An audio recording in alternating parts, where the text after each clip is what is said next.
Merci beaucoup. Je pense que vous serez présent aussi à l'apéritif. Voilà, et que vous vous ferez un plaisir de répondre aux questions. Et je pense que c'est extrêmement intéressant après les discours qu'on a entendus et le point de vigilance qui a été fait aujourd'hui, si on parle d'un projet de circularité pour la circularité ou pour l'environnement, sans s'y adjoindre un business model, il n'y a pas d'écho. Et donc je pense que c'est aujourd'hui l'avenir de mêler circularité et bénéfices induits économiques pour que ça puisse durer. Donc merci beaucoup pour cela. Merci à vous. On a parlé de projets très excitants, d'entreprises anciennes qui recréent des nouvelles filières, qui vont monter des ateliers. On a parlé de la donnée réinventée au service de la rentabilité économique, mais on n'a pas touché un point essentiel, et c'est l'objet de la table ronde à venir. Si on parle de circularité, on ne peut pas ne pas en parler sans évoquer la notion de désirabilité. Comment rend-on le business model circulaire? Comment est-ce qu'on réinvente peut-être un beau moins normatif, mais toujours aussi qualitatif? Et comment est-ce qu'on évolue dans la définition de cette mode circulaire pour la rendre attractive? J'appelle pour modérer ce panel, comment réinventer le récit de marque autour de la circularité, Andréane Lemieux, directrice RSE de l'IFM. Et je ne sais pas si tu veux que je présente les différentes personnes. Tu vas les présenter. Donc je te passe le micro et je vais te donner. Je ne sais, as-tu besoin de la zapette? Non. Merci Céline. Bonjour à tous. C'est toujours un plaisir de vous avoir à la maison. Alors oui, j'invite mes invités. Alors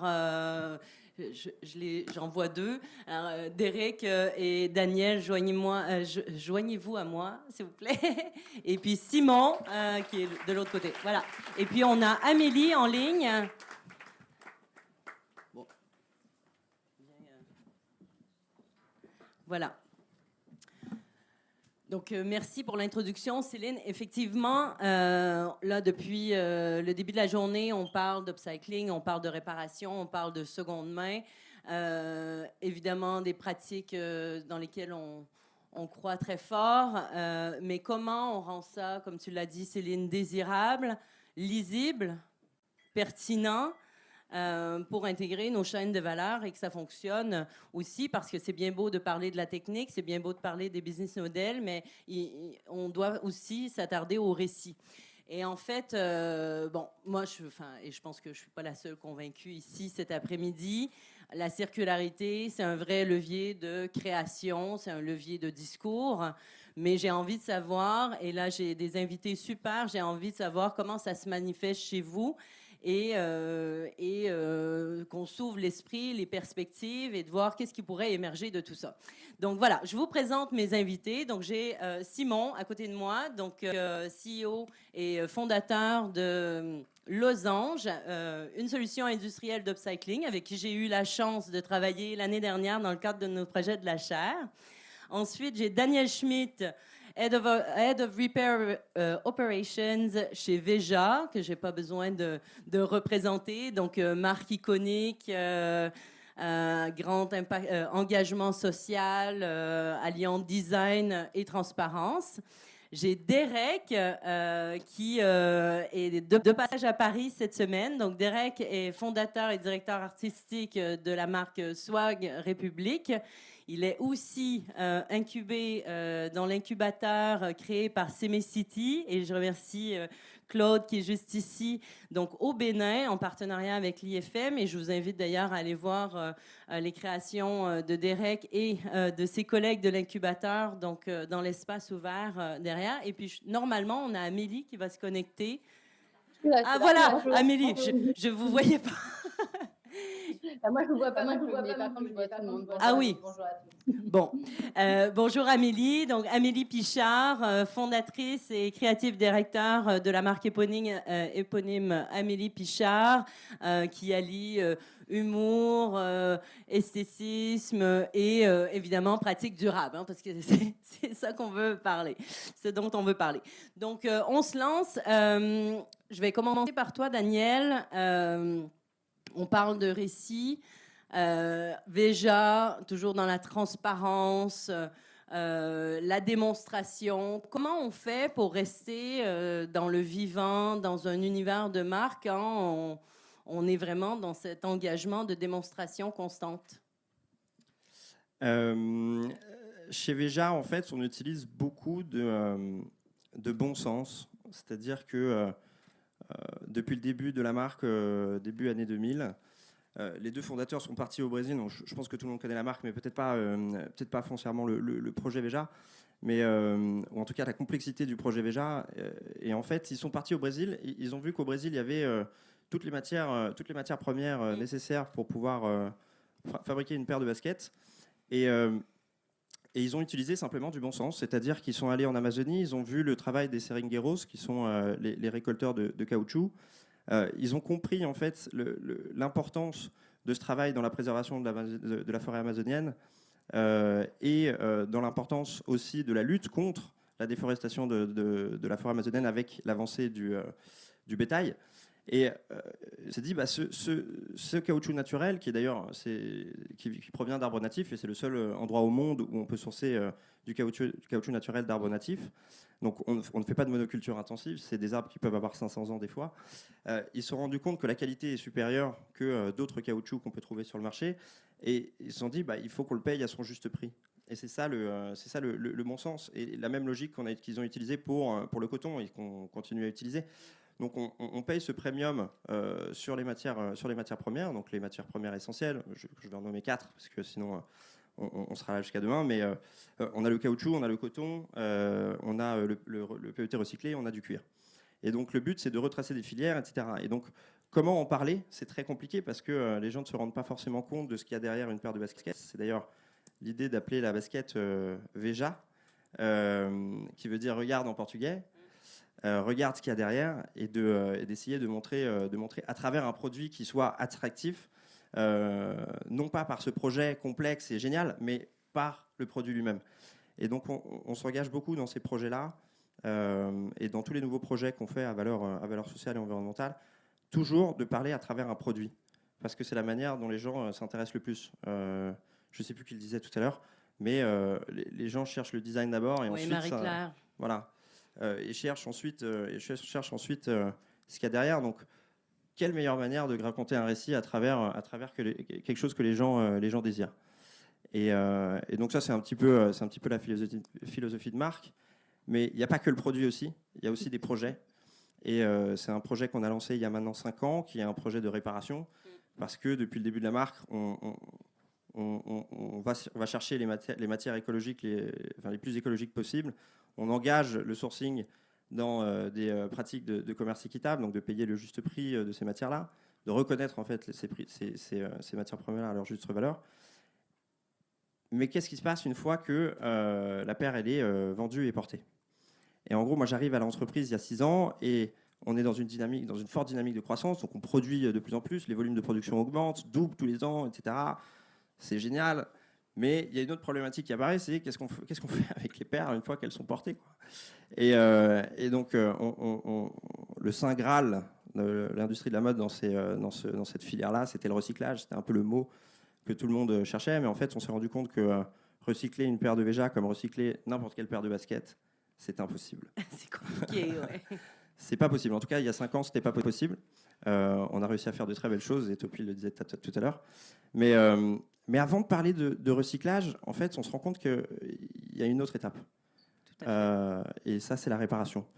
Et la réparation, c'est quoi? C'est simplement comment est-ce qu'on fait pour garder nos produits en utilisation le plus longtemps possible. C'est aussi bête que ça. Et avec ce projet-là, on a commencé à ouvrir des cordonneries. On ne savait pas s'il allait y avoir 1 client, 2 clients, 20 clients ou 200 clients par jour. On connaissait pas très bien la cordonnerie. Moi, personnellement, je ne suis pas cordonnier. Je le suis un peu devenu depuis. Et je trouve que c'est un savoir-faire absolument génial. Et en fait, on ouvre des cordonneries et c'est la manière plus simple de démontrer quelque chose. Et c'est marrant parce qu'on en parlait avec Seb, qui est un des 2 fondateurs de la marque.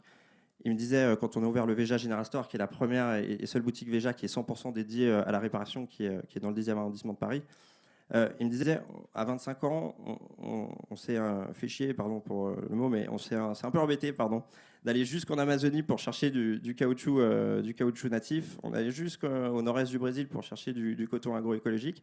Et personne n'en parle, ou c'est très difficile d'en faire parler. On ouvre une cordonnerie à Paris et tout le monde en parle. C'est tout simplement parce que ces projets-là, en fait, engagent directement le consommateur. Le consommateur est clé dans ces projets-là, donc il dépose une paire de chaussures et il voit l'avant-après et un peu la magie que fait un cordonnier ou une cordonnière. Donc c'est super engageant et donc c'est une des meilleures manières de parler de la marque, de parler de ce qu'on fait et de parler de ce qu'on veut faire. Mais comment vous êtes allé les chercher, tous ces clients, et que tout le monde en parle? En fait, on ouvre des cordonneries dans nos boutiques. Donc on se sert un petit peu du flux naturel que Veja, de la notoriété que la marque pouvait avoir il y a 5 ans et continue à avoir, et de leur montrer, en fait, et c'est un discours très simple, c'est rentre dans notre boutique, regarde les boutiques qu'on fait, les matériaux qu'on travaille, les matériaux qu'on utilise pour faire nos boutiques, notre musique, notre ambiance. Regarde la collection actuelle et achète une paire si tu veux, et sache que tu peux la réparer aussi pour qu'elle te dure le plus longtemps possible. C'est super. Et là, je vais passer la parole à Amélie, Amélie qui est dans un tout autre univers, avec une voix tout à fait singulière. Alors, je ne sais pas si vous connaissez la marque et je vous invite à la découvrir. Est-ce que votre façon de parler de la marque, de vos créations, a évolué? Est-ce que le fait d'avoir des pratiques durables, en fait, change votre façon de décrire la mode ou de décrire vos créations? Comment vous l'approchez, sachant qu'on sait que vous utilisez beaucoup l'humour? Alors, j'aimerais en savoir quand même plus sur votre approche vers votre communauté. Moi, ce qui s'est passé, c'est que pour le coup, ma marque n'est pas du tout une marque éco-responsable native. Elle s'est transformée. C'est-à-dire que j'ai créé une marque d'une manière très traditionnelle et très rapidement, j'ai compris un peu les limites que la mode, en fait, allait traverser. Et du coup, c'est ça qui a été, je pense, intéressant et pour moi et pour les personnes, les clientes ou la communauté entre guillemets, c'est que au final, on sait que vous parliez, mais du coup moi j'ai appris avec tout le monde en même temps, et ça c'est hyper pense et il y a déjà quelque chose, je le partage aux autres. On vous entend très mal, Amélie. Je suis désolée, on vous entend très mal. Ça saccade. Je ne sais pas s'il y a une question de réseau chez vous. Non, je capte bien. Ah, là, c'est mieux. Reprenez. Désolée. Et vous avez entendu au début ou pas du tout? Disons les dernières 45 secondes. Ah voilà, d'accord, ok. Pas du tout le début, vous voulez dire? Non, mais le début, on a compris. D'ailleurs, vous avez créé votre marque et je dois souligner, vous faisiez partie de nos labels ici à l'Institut français de la mode. Et donc, dans une pratique plutôt traditionnelle, vous nous expliquez. Et quand vous êtes passé sur ce que vous aviez compris, ce que la mode allait... à laquelle les enjeux auxquels nous allions être confrontés, vous avez évolué et là, on vous a perdu. D'accord, ok. Oui, donc moi je pense que c'est en termes en tout cas de partage, c'est que j'ai tout partagé à partir du moment où moi j'ai commencé à faire virage. Ce virage, c'est à partir du moment où j'ai commencé, au moment où j'ai fait cette collaboration vegan avec Pamela Anderson, où c'est vraiment là, moi j'ai eu vraiment une sorte de révélation sur les limites des matériaux que j'avais en ma possession et la possibilité d'avoir entre mes mains. Et c'est là où j'ai surtout réalisé que finalement aucun matériau n'était mieux que l'autre. Et à partir de là, tout l'apprentissage que moi j'ai eu, je l'ai fait passer directement en fait aux clientes, aux potentielles clientes, etc. Et donc il n'y avait pas vraiment de filtre. C'est-à-dire que j'avais une information, je la passais. Et je pense que ce qui a pu plaire justement, c'était le fait qu'il n'y avait pas trop de marketing derrière ça. Et du coup, il y avait une vraie réalité. Et donc, c'est vrai que c'est un peu ce qui fait partie de ma communication. Je vais forcément toujours rajouter une note d'humour, etc. Mais le fait que ce soit sans filtre était un peu la clé et la spontanéité aussi. Et j'avais aussi envie de donner le choix parce que je ne voulais pas, on va dire, utiliser tel matériau, il est parfait, puisque ce n'était pas la vérité. Et je pense que ça aussi, c'était assez nouveau pour les clients, même si en règle générale, on s'en rend compte, hein, les clients aiment bien un peu qu'on leur dise, voilà, ça c'est un produit miraculeux, achetez-le, il est merveilleux. Mais le fait aussi de donner le choix est intéressant, surtout qu'à ce moment-là de la marque, vu qu'il y avait un choix entre le vegan et le non-vegan, et en gros, je disais toujours, moi, je suis comme au restaurant, je propose un plat sans viande et un plat avec viande. Et donc, du coup, ça aussi, c'était quelque chose qui, du coup, interpellait et les intéressait, parce que finalement, je me rendais compte que les véganes pouvaient avoir vraiment des choses sur lesquelles ils n'avaient pas du tout envie de faire l'impasse, et les autres n'étaient pas intéressés, mais étaient quand même intéressés pour acheter un matériau durable. Et donc, voilà, donc au fil des années, finalement, ça s'est passé pendant 10 années.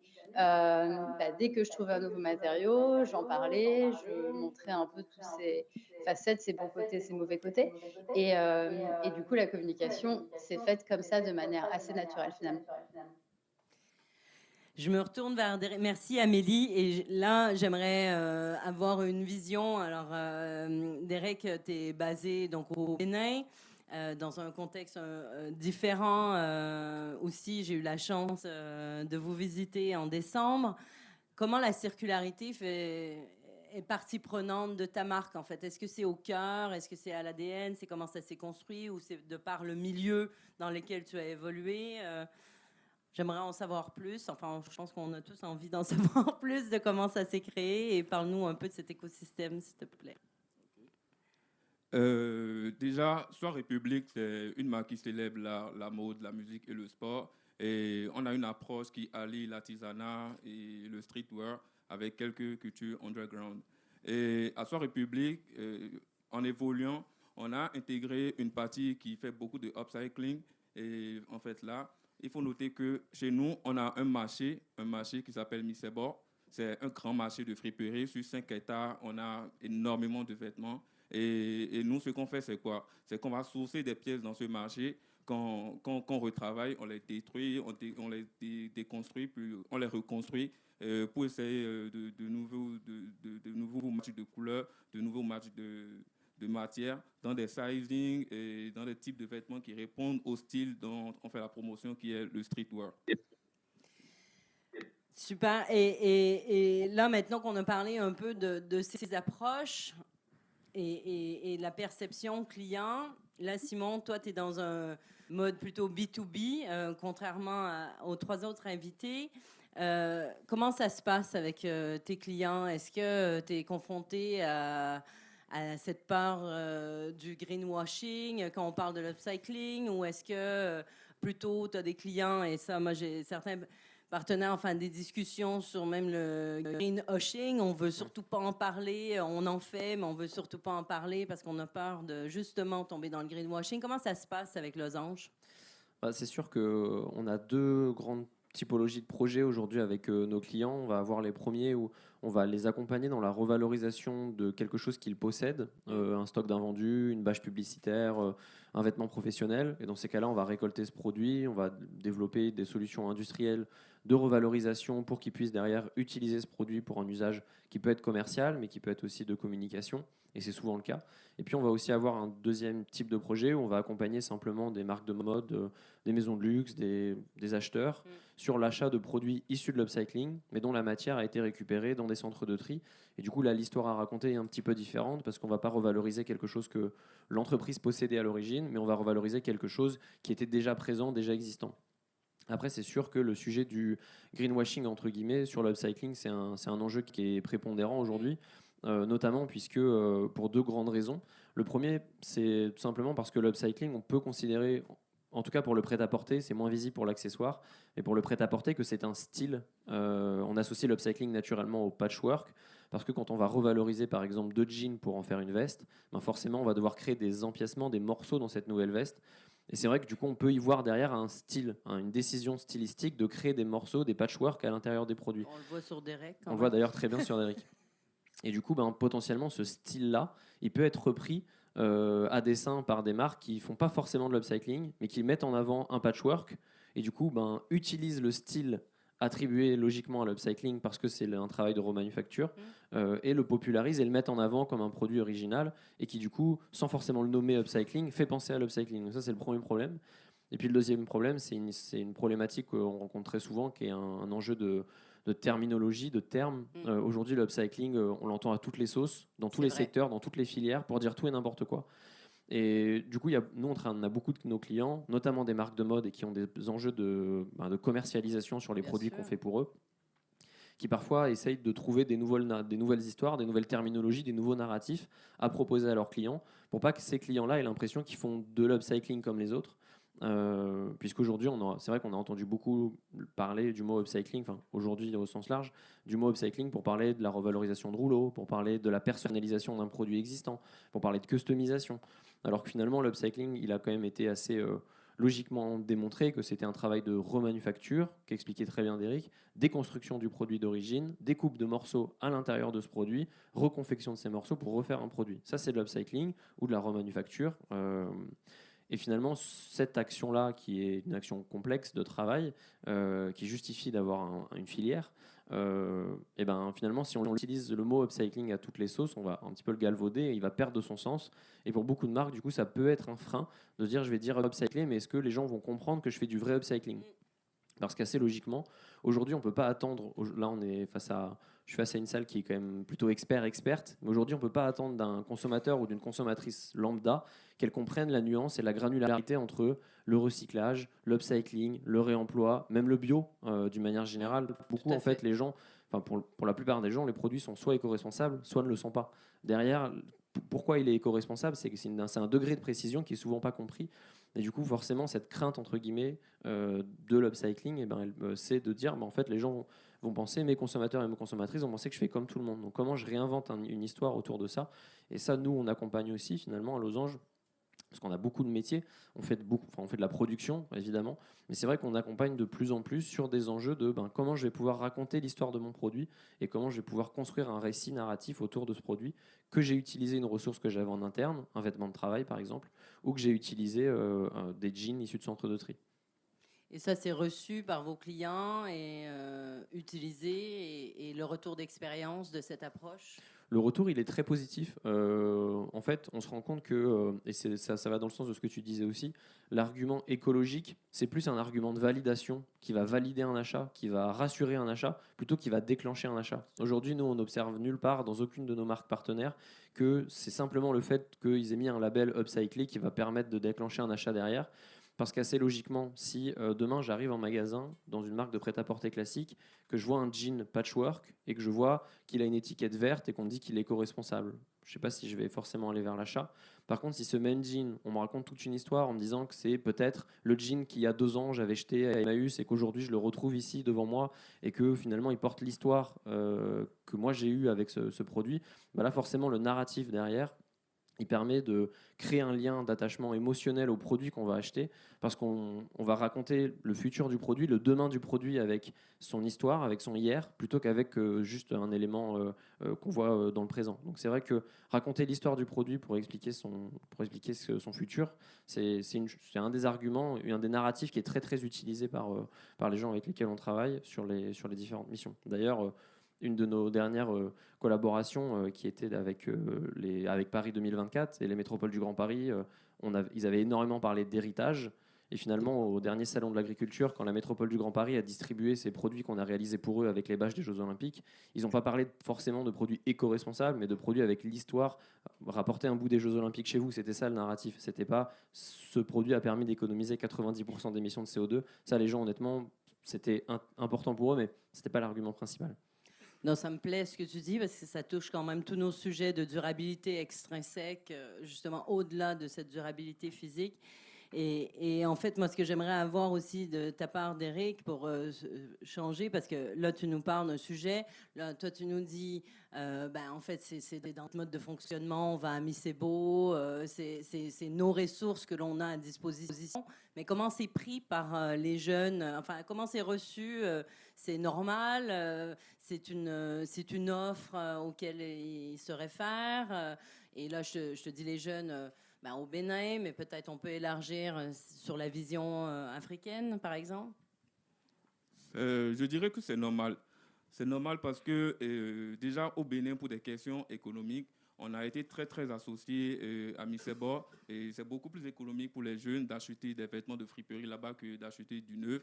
Et avec l'évolution des choses et des designers comme moi et mon groupe, il y a en fait cette volonté-là d'associer le upcycling à la création. Et nous, on véhicule ce message-là à tous ceux qui nous prennent comme inspiration. Et en fait, moi, par exemple, je suis un produit de Misebo. J'ai tout le temps été à Misebo quand j'étais jeune. Et c'est devenu très naturellement, en fait, et quelque chose qui m'inspire quand je veux créer. Et en fait, ça parle en fait à tous ceux qui veulent s'habiller streetwear, mais où c'est difficile ou bien où c'est un peu plus compliqué maintenant de trouver des vêtements un peu plus qualitatifs en friperie. Tu comprends? Oui, oui. C'est difficile de trouver des vêtements un peu plus qualitatifs. Donc là, on prend en fait comme boulot de redonner un aspect plus qualitatif à ces vêtements pour faciliter la consommation. Et en fait, avec les jeunes, ça les parle beaucoup parce que voilà, comme je disais, ça fait partie de nous, c'est notre identité et on fait ça depuis longtemps. Bon, on le faisait, on ne savait pas on était déjà dans la mode écologique, mais maintenant, on le sait et en fait, c'est pleinement nous. Oui. Non, mais c'est génial parce qu'effectivement, moi, je l'ai vu, c'est la pop culture, enfin, c'est complètement intégré. Moi, j'ai passé aussi beaucoup de temps au Ghana. Là, je porte une veste d'une designer avec qui je travaille aussi de Cantamento. Enfin, c'est vrai que ça fait totalement partie intégrante et c'est le référentiel et c'est ce qui est extraordinaire et c'est pourquoi on travaille avec vous et je trouve que cette réciprocité et cet échange et cette vision est clé dans la transformation et ça, je t'en remercie. Chez Veja, cette partie, enfin sur vos clients, tu en as parlé un peu sur la réparation. Au-delà de la réparation, en fait, est-ce qu'il n'y a pas une contradiction justement sur la perception des clients entre ce vivant, cet univers de marque, mais en même temps cette volonté de transparence? Ouais, je remonte juste sur ce que tu disais, que tu ne savais pas que tu étais une marque écologique et que tu l'as su plus tard. C'est génial. C'est absolument génial. En fait, ça rejoint un peu ce qu'on dit. On fait des choses par le bon sens, c'est-à-dire qu'on est mené par le bon sens et la création par le bon sens. Et pour aussi rebondir sur ce que tu disais, je trouve que c'est aussi très cool de se dire qu'on peut, des fois, pour créer quelque chose de nouveau, s'inspirer par quelque chose qui existe déjà. Ouais. Et parce qu'on oublie souvent, et peut-être qu'on a tendance à beaucoup enseigner sur la création, et en fait, on oublie cette notion un peu schumpeterienne de la création destructrice, de se dire qu'en fait, pour créer, il faut prendre, et que prendre, ça a des conséquences, et des conséquences autres que l'article qu'on va créer. Et donc, nous, c'est ce qu'on essaye beaucoup de faire avec ce projet de réparation. C'est pas seulement de tabler sur la durabilité physique, comme tu disais, parce que quand on répare un produit ou qu'on upcycle un produit, on lui donne une deuxième vie, on double, on triple, on quadruple sa durée de vie. Oui, c'est vrai. Et c'est le plus obvious, le plus clair. L'impact, quoi, bien sûr. Ouais. Mais comment est-ce qu'on fait pour augmenter la durabilité émotionnelle d'un produit, c'est-à-dire l'attraction quand on a un nouveau produit, on a envie de le montrer, on a envie de le porter, on a envie de l'apprécier ou de le faire apprécier. Et cette durabilité émotionnelle, elle a tendance à décroître avec le temps et l'usage. Et donc, très rapidement, un produit, et plus rapidement chez certains que chez d'autres, ce produit peut être considéré comme un déchet ou quelque chose qui est obsolète. Et donc, on veut le remplacer, etc. Et donc, comment est-ce qu'on fait pour que les gens retombent amoureux de leurs produits de la même manière que quand ils rentrent dans une cordonnerie, que de la même manière que quand ils sortent d'une boutique Veja. Et ça, c'est toutes des questions qu'on se pose. Et au-delà aussi du niveau du niveau produit, c'est-à-dire d'un impact clairement environnemental, c'est-à-dire on essaye de prendre moins ou de s'inspirer de ce qui existe déjà. Il y a un énorme volet dans ce projet, et je pense qu'il est dans ce projet réparation, mais aussi la marque en général, qui est, on ne peut, et d'ailleurs ça rejoint un peu une citation d'un des seringueiros, qui est donc les personnes qui récoltent le caoutchouc en Amazonie, un grand seringueiros au Brésil qui est connu pour avoir un grand défenseur de l'Amazonie, qui s'appelle Chico Mendes, qui disait on ne peut pas faire d'écologie, l'écologie sans justice sociale, pardon, c'est du jardinage. Et donc en fait, il y a un autre volet aussi, c'est comment est-ce qu'on parle avec les gens qui font ce qu'ils font. Et donc l'artisanat aujourd'hui, il est un petit peu à mal. Je ne sais pas si vous êtes d'accord ou pas, mais on est dans une logique dans l'industrie d'industrialisation et de voilà, surproduction, surconsommation. En chaussures, j'ai pas la donnée en textile, mais l'année dernière, c'était 24 milliards de paires de chaussures produites dans l'année. C'est en moyenne en France 4 paires par habitant par an. Donc on est clairement dans une logique de surproduction et surconsommation. Donc, on est à 100 milliards sur le vêtement. Donc. Voilà. Donc on surconsomme, on surproduit. On sait la part de la fast fashion et ainsi de suite. Mais donc comment est-ce qu'on fait? Et je pense que la réparation est une partie de la réponse. C'est pas la réponse magique parce que forcément c'est de l'artisanat et l'artisanat lui-même ne peut pas répondre à une problématique qui veut une réponse industrielle. Mais c'est une partie de la réponse et on peut aussi toucher, au-delà de toucher ce problème environnemental, toucher aussi des gens. Et donc Isabelle en parlait un petit peu tout à l'heure. Nous on ouvre beaucoup de cordonneries. On a 8 cordonneries dans le monde. On ouvre 3 cette année.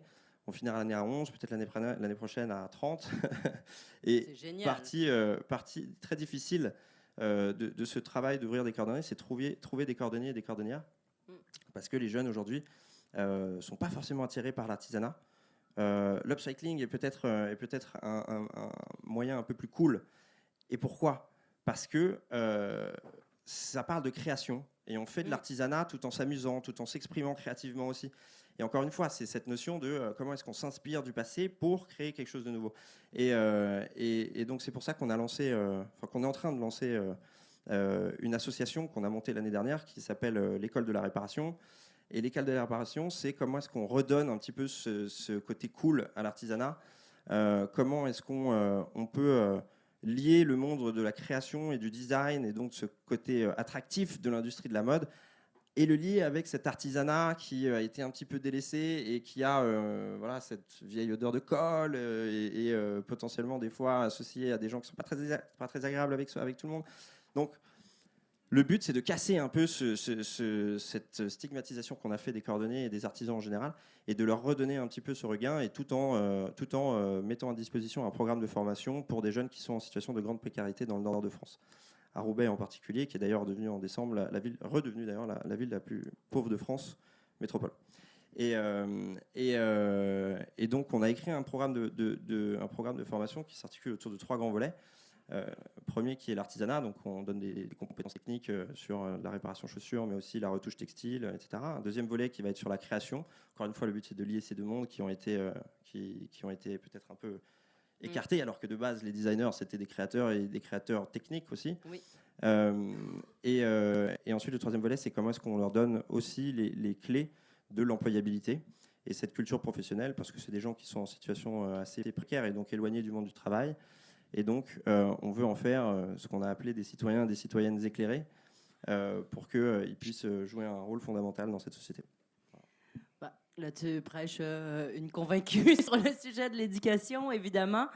Là, j'aimerais qu'on fasse un exercice. Alors, ce n'est pas un exercice facile. On va retirer le mot circularité, circulaire et tout le lexique de pratiques durables. Et donc, maintenant, comment on parle de ces nouvelles pratiques, en fait? Comment on parle de ces démarches sans utiliser tout ce référentiel qui, d'ailleurs, ce référentiel RSE, tout ça, peut être souvent très boring. Donc, je me retourne vers toi, Amélie. Est-ce que c'est possible, ça? On peut subvertir les codes du luxe, du glamour, tout en parlant de... sans dire le mot. Alors déjà, moi, j'ai envie de dire, quand j'ai commencé à parler de tout ça, il n'y avait pas encore trop ce langage. Donc, moi, j'ai continué sur cette lancée et on va dire, je ne me suis pas formatée à ce genre de langage. Donc, je pense que toutes les marques peuvent complètement inventer ce qu'elles veulent inventer. Moi, par exemple, j'avais créé une sorte de label qui n'est pas du tout un label dans le sens où personne ne peut y avoir accès à part moi, qui était un label pour juste informer mes clientes de ce qu'elles allaient acheter. Et du coup, ça s'appelait OVNI, puisque j'avais toujours considéré que j'étais considérée un peu comme un OVNI dans mon domaine. Et c'était OVNI pour objet valorisé, naturel ou innovant. Donc, parce que ce que je faisais en règle générale, c'était des objets, que ce soit des sacs, des chaussures ou de l'artisanat, de la céramique par exemple. Valoriser, c'était pour tout ce qui était cuir, matériaux recyclés, etc. Naturel, pour tous les matériaux que j'espérais pouvoir utiliser qui soient compostables et innovants, qui touchaient justement plus tous les nouveaux matériaux qu'on appelait les matériaux véganes. Pour justement expliquer que les matériaux véganes ne voulaient pas dire que c'était forcément que des matériaux avec le petit label vert à côté, et que c'était très rarement justement écologique aussi. Donc je pense moi que justement toutes les marques peuvent complètement créer un peu, elles, leur façon de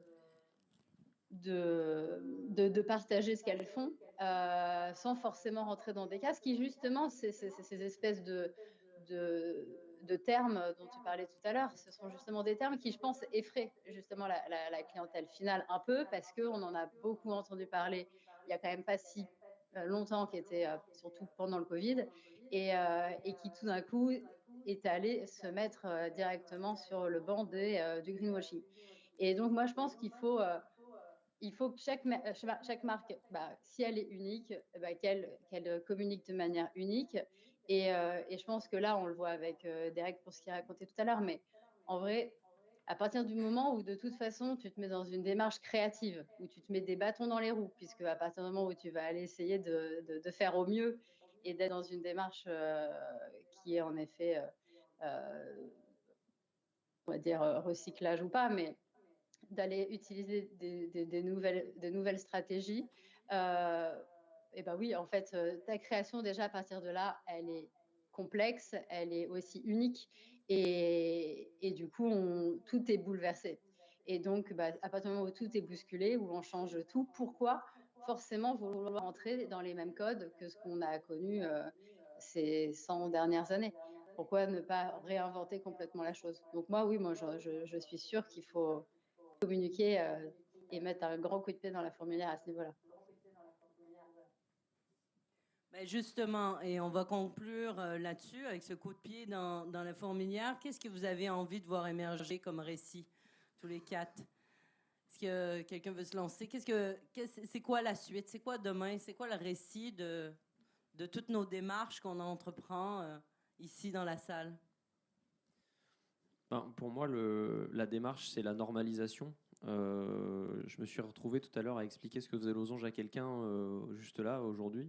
Et je disais, en fait, nous, ce qu'on essaye et ce qu'on arrive à faire avec nos clients, c'est de leur dire, le produit upcyclé qu'on va développer pour vous, il aura le même coût que si vous l'aviez développé avec un tissu normal. Et en fait, en disant le mot normal, je me suis rendu compte que j'avais renversé la normalité en la mettant sur des tissus de matière vierge, plutôt que de considérer que la normalité, c'était de le faire avec des matériaux qui soient plus écologiques, upcyclés, réemployés, recyclés, etc. Donc finalement, oui, c'est ce message-là. Pour être concis, je pense que ce serait celui-là, ce serait de faire en sorte que les récits autour de la circularité et autour du développement durable, de l'écologie, après on peut l'appeler de différentes manières, ce soit une norme et que ce soit qu'on renverse finalement cette normalité-là et que la prochaine fois j'explique que du coup moi je fais des choses normales mais que le reste de l'industrie ne le fait pas. Voilà, très bien. Si Simon, Daniel ou Derek, vous voulez...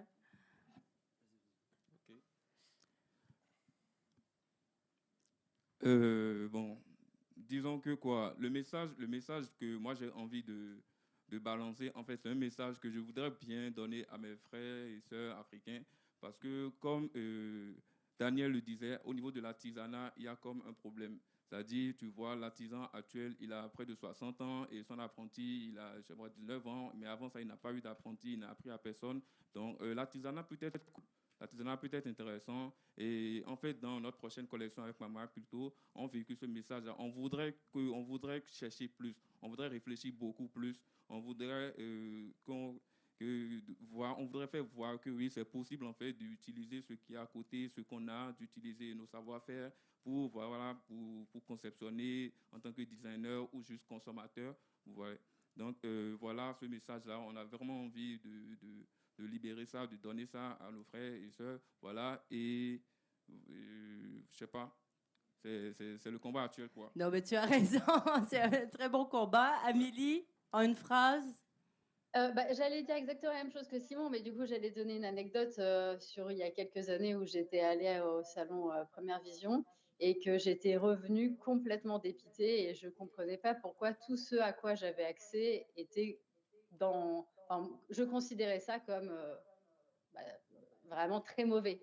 Un mauvais mot, mais je me disais, c'est quand même incroyable qu'on ait accès que à des mauvaises choses, que à des choses qui font forcément du mal à quelqu'un ou à la planète.